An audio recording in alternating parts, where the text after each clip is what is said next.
Hello বন্ধুরা, আসসালামু আলাইকুম। কেমন আছেন সবাই? শামুস কিচেনে আরও একবার আপনাদের স্বাগত জানাই। তো সামনে ঈদ আসছে, আমরা কিন্তু মিষ্টির পাশাপাশি এরকম একটা ঝাল রেসিপি রাখতে পারি। তো আজকে আমি চটপটি বানিয়েছি। তো চটপটি খেতে কিন্তু সবারই ভালো লাগে। আশা করি আজকের রেসিপিটা আপনাদের ভালো লাগবে। চলুন কথা না বাড়িয়ে আমরা চটপটি বানিয়ে ফেলি। বন্ধুরা, চটপটি বানানোর জন্য এখানে আমি 1 কাপ ডাবলি নিয়ে নিলাম। তো ডাবলিটাকে আমি একটা বড় বোলের মধ্যে নিয়ে নিচ্ছি। তো ডাবলিটাকে এখন আমি পানি দেব। পানি দিয়ে আমি ডাবলিটাকে 3 থেকে 4 ঘন্টা ভিজিয়ে রাখবো।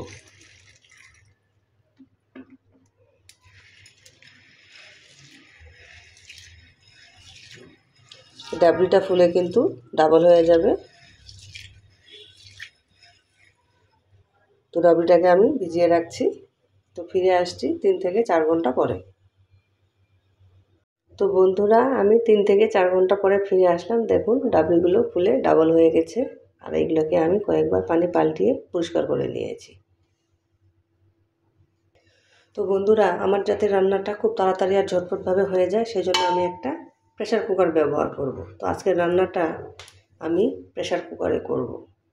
তো প্রেসার কুকারটা আমি নিয়ে নিলাম। এর মধ্যে আমি ডাবলিগুলো দিয়ে দিচ্ছি। তো এখানে আমি সামান্য পরিমাণে হলুদের গুঁড়া দিয়ে দিলাম। এখানে আমি হাফ চামচ জিরার গুঁড়া দিলাম। ধনিয়ার গুঁড়া দিলাম হাফ চামচ। লাল মরিচের গুঁড়া দিলাম হাফ চামচ। এখানে আমি হাফ চামচ রসুন দিয়ে দিলাম। হাফ চামচ দিলাম আদা বাটা। এখানে আমি স্বাদ মতো লবণ দিলাম। এখানে আমি একটা পেঁয়াজ কুচি করে নিয়েছি, দিয়ে দিলাম। এখানে আমি 2টা কাঁচামরিচ দিয়ে দিলাম। ঝালটা আপনারা যেভাবে পছন্দ করেন সেরকমভাবে দিয়ে নেবেন। তো এখানে আমি রান্নার সাদা তেল দিয়ে দিচ্ছি, 1 চামচ হবে। তো একটা চামচ দিয়ে আমি এভাবে ভালোভাবে নেড়ে দিচ্ছি। আপনারা যদি চটপটি বেশি করে রান্না করেন তাহলে শুকনো মশলাগুলো সব কিছু পরিমাণগুলো বাড়িয়ে দেবেন। তো আমি এখানে ভালোভাবে সব কিছু নেড়ে দিলাম। এই চটপটিটা রান্না করা কিন্তু খুবই সহজ। আর আমি আপনাদের সহজভাবে দেখাবো যে চটপটি খুব অল্প সময়ে আমরা কিভাবে রান্না করতে পারি এবং দারুণ স্বাদের হয়ে থাকে। তো সব কিছু নাড়াচাড়া করে আমি এখন পানি দিয়ে দেব সিদ্ধ হওয়ার জন্য।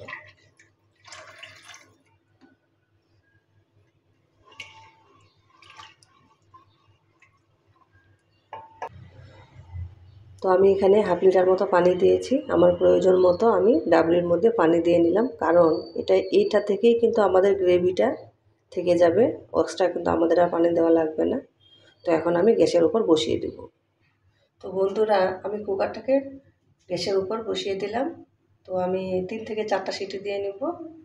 আর চুলার আঁচটা আপনারা মিডিয়াম টু লোয়ে রাখবেন। তো ফিরে আসছি 3 থেকে 4টা সিটি দেওয়ার পরে। তো বন্ধুরা, এদিকে লাগছে আমার 2টা ডিম আমি সিদ্ধ করে নিচ্ছি। তো বন্ধুরা, এদিকে আমার কিছু তেঁতুল লাগবে। আমি কয়েক কোয়া তেঁতুল নিয়েছি। তো আমার যেহেতু চটপটিটা পরিমাণে কম, তো আমি তেঁতুলও কম করে নিয়েছি। তো তেঁতুলটাকে আমি সামান্য পরিমাণে পানি দিয়ে এটাকে ভিজিয়ে রাখবো।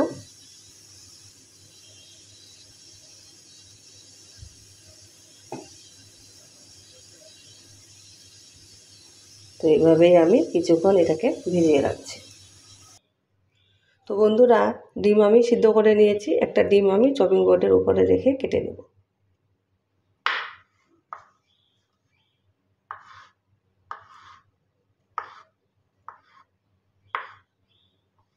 বন্ধুরা, একটা ডিম আমি এভাবে কেটে নিয়েছি।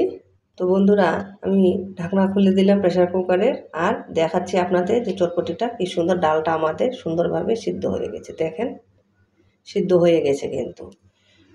তো এখন আমি চুলার উপরে আবার কুকারটাকে বসিয়ে দিলাম। তো এখানে আমি ডিমগুলো দিয়ে দিচ্ছি।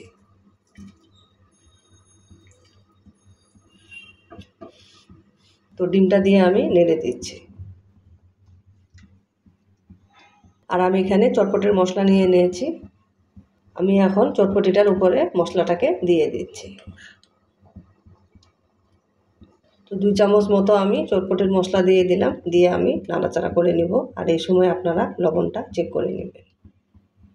তো এই পর্যায়ে কিন্তু চটপটিটা মনে হচ্ছে যে পাতলা আছে, কিন্তু এটা ঠান্ডা হয়ে গেলে ঘন হয়ে যাবে। মশলা দেওয়ার পরে কিন্তু আমার কিন্তু চটপটিতে বলক চলে আসছে। এই সময়ে আমি গ্যাসের ফ্লেমটা অফ করে দেব। তো বন্ধুরা, এদিকে আমি তেঁতুলের পিসটা বের করে নিয়েছি।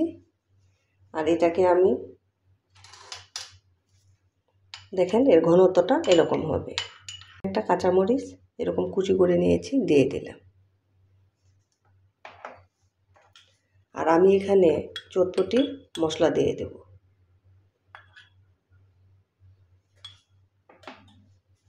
দিয়ে আমি ভালোভাবে গুলিয়ে নেব। আপনারা কিন্তু এখানে চাইলে চিনি সামান্য পরিমাণে চিনি দিয়ে দিবেন, এতে টেস্টটা অনেক ভালো আসবে, দোকানের মতো আসবে। তো আমি এখানে চিনিটা দিচ্ছি না, আমার কাছে এমনি টকটাই ভালো লাগে। তো এটা কিন্তু আমার রেডি হয়ে গেছে। তো এটা আমি একটা সাইড করে রাখছি। আর এদিকে আমি কিছু শসা কেটে নিয়েছি এরকম পাতলা করে, কিছু পেঁয়াজ নিয়েছি আর কিছু ধনিয়া পাতা নিয়েছি। তো এগুলোকে আমি রেডি করে নিয়েছি। তো দেখো বন্ধুরা, চটপটি কিন্তু আমার একদম রেডি হয়ে গেছে। তো এটা আমি এখন সাজিয়ে ফেলবো। আমি এর উপরে আমি শসা দিয়ে দিলাম। তারপর আমি ধনিয়া পাতা দিয়ে দিচ্ছি।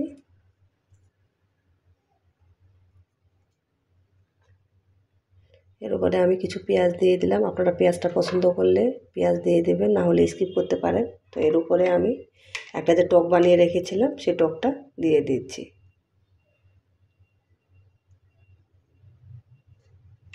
আর আমি একটা ডিম আমি উপর থেকে গ্রেট করে দেব। তো প্রেসার কুকারেই আমি কি সুন্দরভাবে চটপটি বানিয়ে নিলাম অল্প সময়ের মধ্যে। এটা খেতে কিন্তু অনেক স্বাদের হয়ে থাকে। তো আমরা কিন্তু অনেক টাকা দিয়ে এরকম চটপটি বাইরে থেকে কিনে খাই, সেটা কিন্তু স্বাস্থ্যসম্মত নয়। আমরা কিন্তু প্রয়োজনে বাসায় বানিয়ে খেতে পারি, এটা আমাদের স্বাস্থ্যের জন্য অনেক ভালো। তো বন্ধুরা, আশা করছি আজকে আমার রেসিপিটা আপনাদের ভালো লাগবে। আমি আপনাদের তুলে দেখাচ্ছি, দেখেন এটা ঠান্ডা হলে কিন্তু আরও অনেকটা ঘন হয়ে যাবে। তো আপনারা একবার হলেও এভাবে বানিয়ে খাবেন। সামনে আসছে ঈদ, আর ঈদের মধ্যে শুধু সেমাই কিন্তু না, আমরা কিন্তু এরকম ঝাল জাতীয় কিছু বানাতে পারি। এটা কিন্তু খেতে খুবই ভালো লাগে, ছোট থেকে বড় সবাই কিন্তু খুবই পছন্দ করে।